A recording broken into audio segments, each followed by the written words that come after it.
learn to improve conversions and generate more leads with the video podcast at marketingoptimization.tv. Hi, and welcome to Marketing Optimization with AlexDesigns. I'm your host, Alex Harris, and today we're chatting with Brian Massey. How you doing, Brian? I'm doing great. I'm glad to be here. Excellent. Brian, to get started, I want to ask, what is your definition of optimization and why is it beneficial? Our definition of optimization. Our definition of optimization is understanding your visitors. I mean, that's what it all boils down to.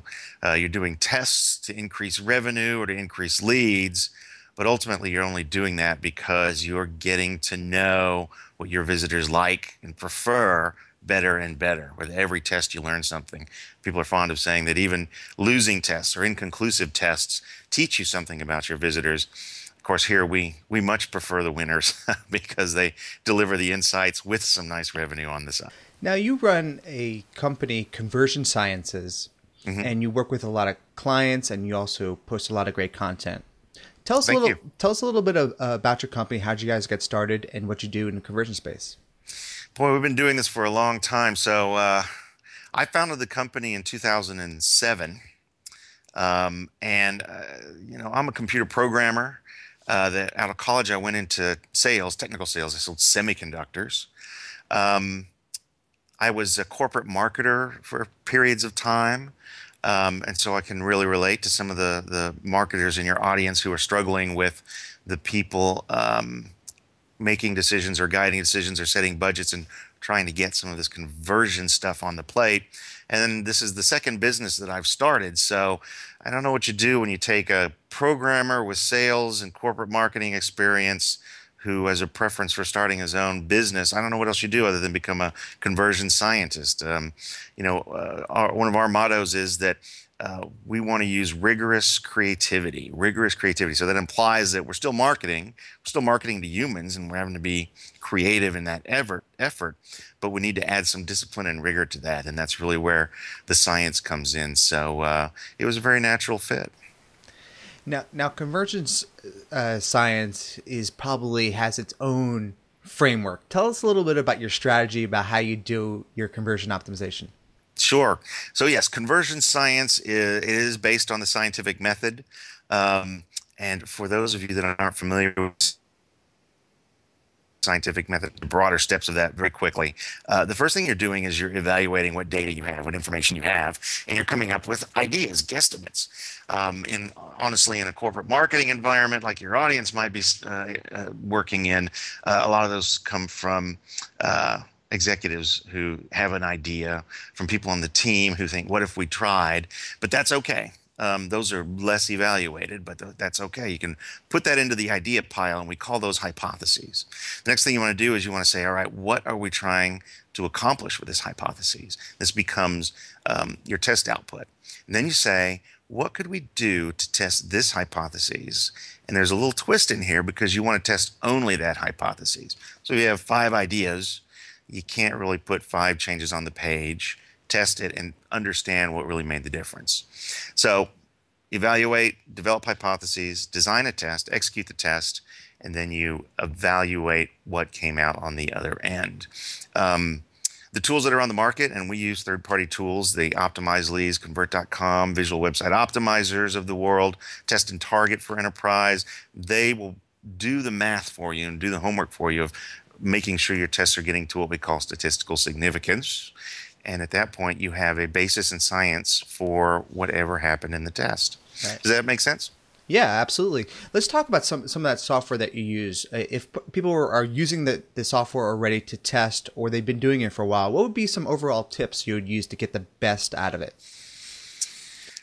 Honestly, to get the best out of it, I would not use the WYSIWYG portion of it. So the best way to get good results out of your testing tools is to have a good JavaScript and HTML and CSS guy. What you want to do is let them do the coding that moves things around, that changes text, that removes things from the page, adds things from the page, swaps out pictures, whatever you're trying to do in your test.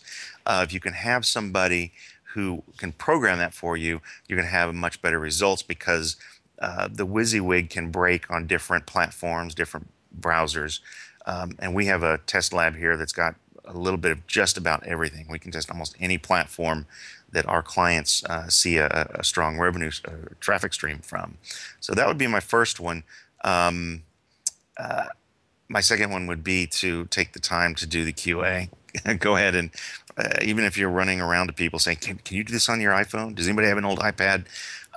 If you can collect these devices, because what happens is we launch the test and we get our results and don't realize there was a large segment that was seeing a broken page or something, and that just destroys. It means you're making decisions poorly. So. Yeah, well, ensuring that your test is running properly and that the users are seeing it how you want to is absolutely essential. Figuring out that QA. What would you say would be some actionable tips to really improve your conversion rates from that? Once you have you kind of have an idea of how to create a hypothesis. Maybe it's the headline or the call to action. Maybe is not working right. What would you tell a company in order to set up those tests or get the most out of their conversion rates? Well, so, when we set up a test, the first thing we want to do is make sure everything's being measured correctly in analytics, which is your behavioral database. It's generally pretty easy to set up your tools to track to a goal. But the places that we tend to see the biggest wins early on is in language. So making headlines a little bit more emotional. Getting rid of what Brian Eisenberg calls we copy, where you talk about we and our customers and we're the leader and our company. Go in and count the number of times you say we, us, our clients, or your company name in your copy, and you start to get an idea that you're talking about you. One of the mantras of the conversion scientist is your visitors do not care about your company or your products, and it's true. And you're like, well, they're coming to my website. Why don't they care? It's because they care about their problems. You have to address that before you have permission to talk about yourself. So language, headlines, copy, use of bullets, well-crafted bullets and things like that. That's where we find our wins. Yeah. Yeah, figuring out what's in it for them and kind of defining that and building the page based on some emotion to figure out what problem they're really going to solve. Because more than likely they're coming off of pay-per-click and they're trying to find some problem that's relevant to their issue at that time. So be there to solve that problem at that time. Yeah, and for corporate marketers, I understand that there are a lot of stakeholders in the website. So if you want to really test some copy, this is where landing pages come in great. They're off to the side. They're not part of the corporate website. So you're a little more under the radar. You can direct specific traffic to them, and you can start to play with some of these messages.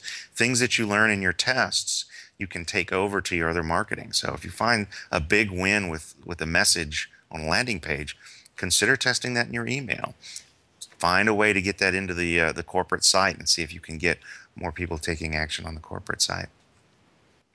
All right, so this is an example of an offer, and this is a little bit of a quiz for you. So this is for a site that actually generates leads for treatment centers, addiction treatment centers, some people who are struggling with alcohol or substance abuse. This call to action is designed to get them to pick up the phone and call. And in this case, calls are far more valuable than form fills. And I think you're going to find that in almost any industry you're in. If you've got a call center, or if you have people manning the phones, you're going to have better results if you can get them on the phone. But this is just a text change. So we wanted to test 4 different headlines. So can we help call? And we always put the phone number in the headlines. This is another thing that we've learned if you're trying to generate calls is go ahead and put the phone number in the headline. So A, we can help, call. B, speak with a compassionate rehab specialist, call. C, ready to start healing? If so, we can help. And I don't know if you can see yourself. I'm going to move you over here. Ready to stop lying to yourself about addiction? We can help, call. Now, one caveat on this is that these websites get both addicts and loved ones who are concerned about someone who they suspect is addicted. So what do you think worked? Yourself about. I would say C. C, ready to start healing? Okay. Well, let's take a look. So the control was A. speak with a compassionate rehab specialist. Got a 32% lift in phone calls. Ready to start healing. I'm sorry, that was an 18% drop. I always choose a loser. But, many times we think we come up with messages that contain poetry that, should wake up the brain and allow a message to get in. But what they end up being is cliche. And in your language, avoid anything that's cliche. You don't want to be bottom line results. You don't want to call yourself the leader without proof of your leadership. You don't want to leverage anything. So avoid these cliche phrases that we've heard over and over again because the brain rejects them. And ready to stop lying to yourself, which was the most daring one we took, 43% increase. So the thing is that these words like compassionate and lying, I think the D worked best because it really does appeal to both the addict and their loved one. Both of them are lying to themselves, either about their loved one or about themselves. And so this is pretty much hitting them over the head. It could have gone the other way. This was a risk. And so we were very interested to find this working. And this gave us some very interesting insights for us to do our next test. Yeah, I always knew that asking some type of question kind of draws them in and then, makes sense reinstating what you're actually going to do for them. Well, there is a caveat to asking questions. So your question needs to have the response not be yes. Right. The response can't be yes. It's like, are you looking for a solution for this problem? Mm-hmm. Yes. And I'm not going to read on. The question has to make them say, what? Or how would you do that? So your question needs to not contain its answer. It needs to lead them on. So ready to stop lying to yourself. Oh my God, what could they possibly write next? Yeah. It's going to make me want to read on. Really great example of tying in emotion into your headlines and then testing it from there. So what would you do from that? After you've tested the headline, what would be some other areas of that type of landing page that you start testing? Well, so that brings up a great point. So we do what we call test cycles. And what this allows us to do is chase the rabbit all the way down the hole. So we may begin a process with our list of hypotheses. And we rank them. So we say, which ones have the most support in analytics? So if you have an idea, either from someone else or something that you're seeing in analytics, is there proof that backs that up? How difficult is it to change? It's obviously quite simple to change text in a test, but it would be more difficult if your hypothesis was, let's add video to the page, because you have to produce the video. And at the end of the day, that expense could be for naught because the video may not perform. You want to know how much of your traffic it's affecting. And you want to know from experience, from these lessons, what you've learned over your testing lifetime, what you think is going to work. So what we do is we start with something like this. We found out that lying is really strong. It's great that it appeals to both sides of the equation. And so we want to drill down more. I don't know what the follow-on tests for this particular one was, but we might have started, for instance, with compassion and saw that that had a 32% lift and said, all right, so maybe even more emotional will work. So we'll do a follow-up test against that control and say, oh, lying works. The other thing I would recommend is you're going to choose the low-hanging fruit, so the hypotheses that bubble to the top when you look at how much proof they've got, how much ROI you think they're going to develop, how difficult they're to test, etc. And you're going to have more than one winner often. So you might test 5 different things on the page. No, we're only changing one thing at a time, though, so it's not a multivariate test. But you might try 4 or 5 different treatments, and a couple may win. But when you put both of them on the page together, since they were both winners, they actually can cancel each other out and actually reduce your conversion rate. So the follow-on test often is, this worked, if we combine them, would that work? And often we find they don't. So you end up taking whichever had the best results from the previous test. You bring up a good point, because I know I do a lot of testing, and always the client expects, because you're testing something, they expect something to win. And a lot of times you find a lot of losers along the way, and some of the biggest losers are probably the biggest winners in your mind, because you know not to kind of go down that path. Right. Have you kind of experienced that in the same way? And oh my gosh, how do you use that knowledge to kind of continuously improve? Well, since we are for hire, we've actually designed a process that makes it more likely that we're going to find wins early on. So that method of us ranking those hypotheses and only changing one thing at a time means that we can show some green whenever we have them come and look at the results. It is a real problem, and I acknowledge that. And so I would use a process like that to see if you can find some easy to test wins that are getting you these gains. It is a very realistic problem. Yes, we can learn something from the losers, but if you're trying to build momentum for your conversion process, you need to have those wins at the beginning so that you can get yourself some momentum. After that, you begin to become a little bit more philosophical about things. And probably the most important thing you're going to realize is that what you think is going to win rarely does. The pretty stuff, the well-designed stuff, oh, this copy is so much better. Ugly's going to beat it every time, unfortunately. So I don't know if that answered your question, but did it? Yeah, well, definitely ugly is worth testing. You know, you may want to go down a little bit more of a direct marketing route, make the shadows a little bit ugly, bevel out the buttons, make them rounded corners.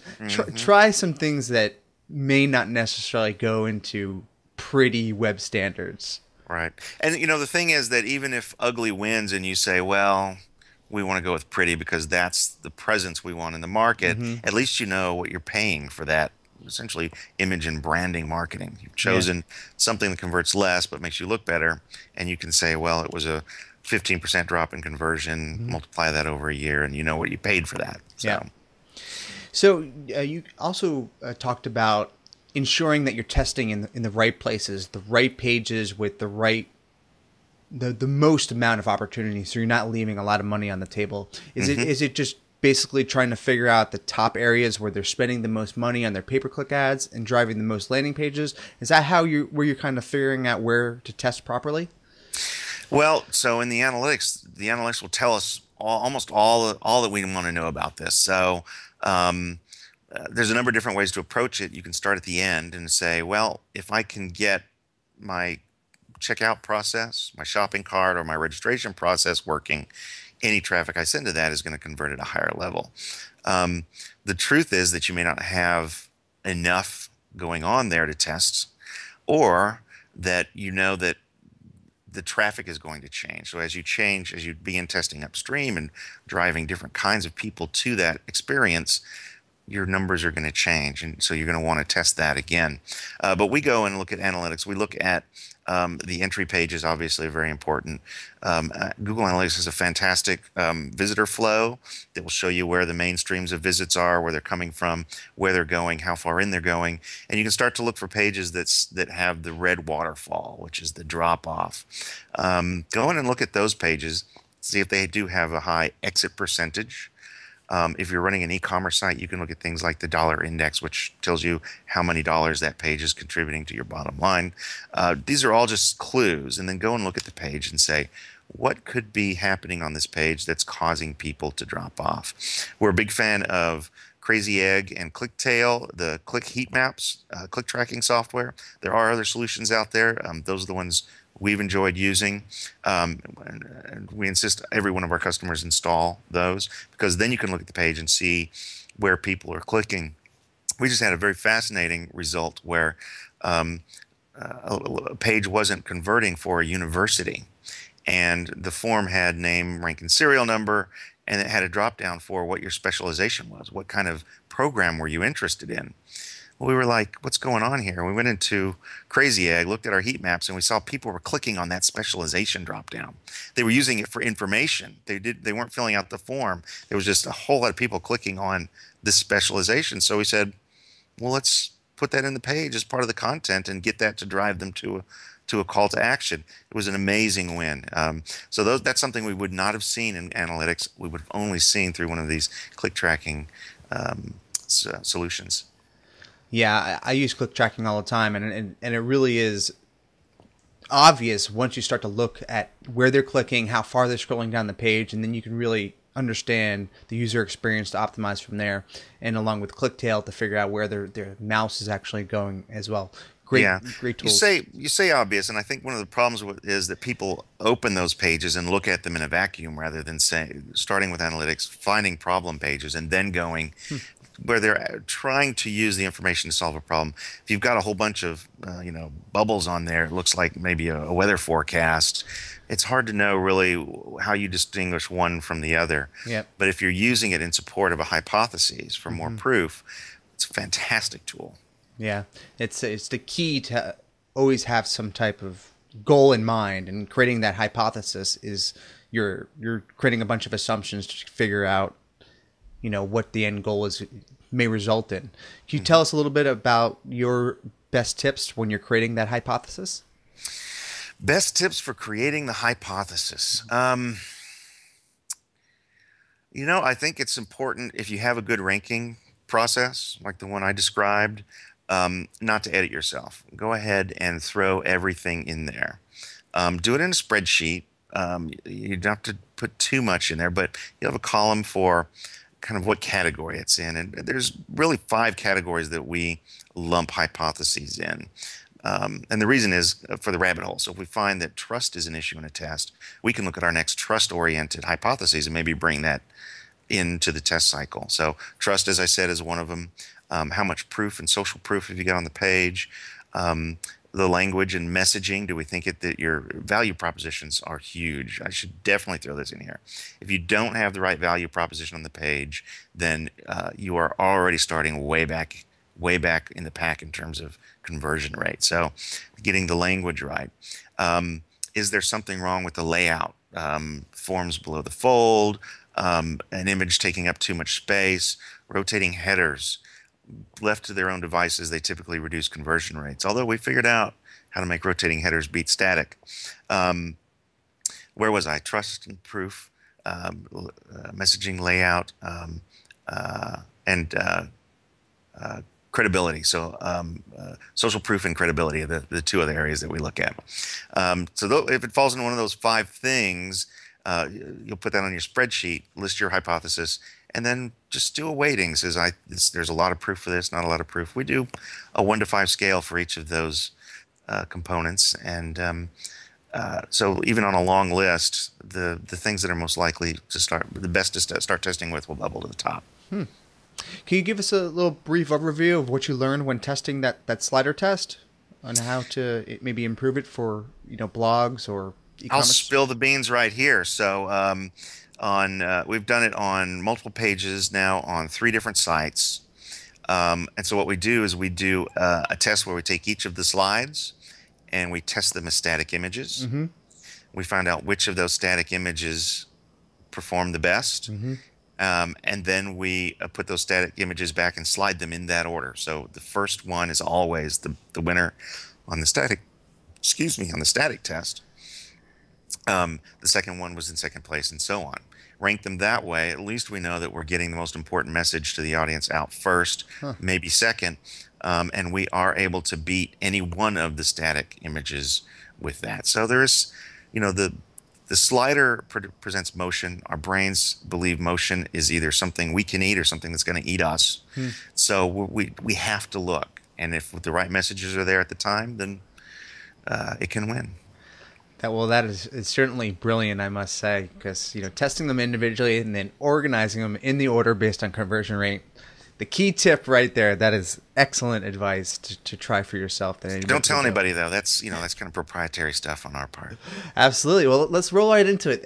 You've spoken about all these different ways to do this stuff, and you roll that into a training that you do for potential customers. Why don't you tell people about the training?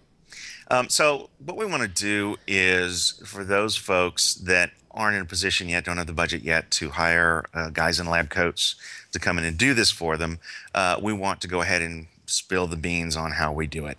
We get a lot of folks coming through here that we would love to be able to help, that just don't either have the traffic, don't have the budget, some reason they don't fit the pattern to become a client and have us work on their site. So we wanted to take them someplace where they could get that information. So our training is really focused on the 120-day process that we do. We want to teach you how to do it, show you the tools that we use, show you how we set up the analytics and eliminate some blind spots, show you how we develop our hypothesis list. We're going to give you our ranking algorithms, and then the process of how to set up tests that only change one thing and not change other variables. There's a lot of minefields in that process, so we're going to focus on that.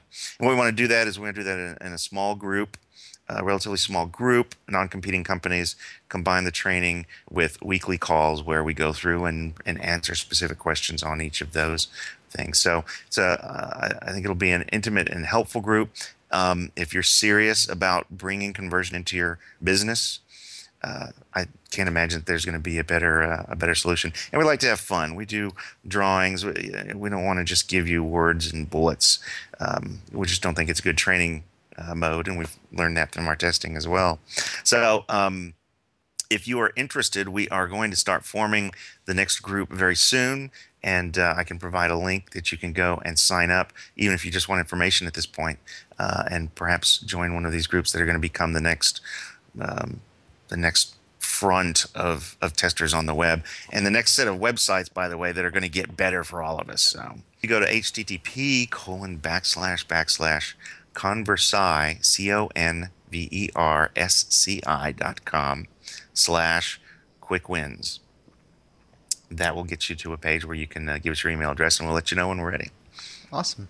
Let's tell the audience, what is one thing that optimizers can do to really take their website or their conversion rates to the next level? I'm going to say language. It's, experiment with your headlines. Make sure that your landing pages keep the promises made in your ads. Play with the way you present information. If there are steps involved, do that. On landing pages, don't speak about your company and its products. Talk about the offer. So if it's a landing page for a white paper, or if it's a landing page to launch a trial for an online service, or if you want them to subscribe to your content, talk about that. Don't talk about your company. If you want to build trust or credibility of your well-known company, you can put a little blurb in there about who you are and why you're credible, but it's not persuasion is not selling. Persuasion is educating. And so if you can use these landing pages to get them the assets that will help them make a good decision about whether to buy you, that's better than talking about how wonderful you are. Yeah. Educate them and persuade them to actually convert. Love it. Well, thanks a lot for your time, Brian. I appreciate it. I am glad to be here. I appreciate you having me.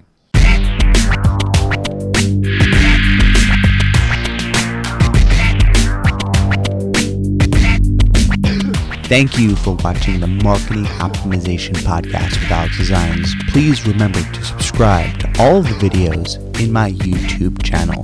Thank you.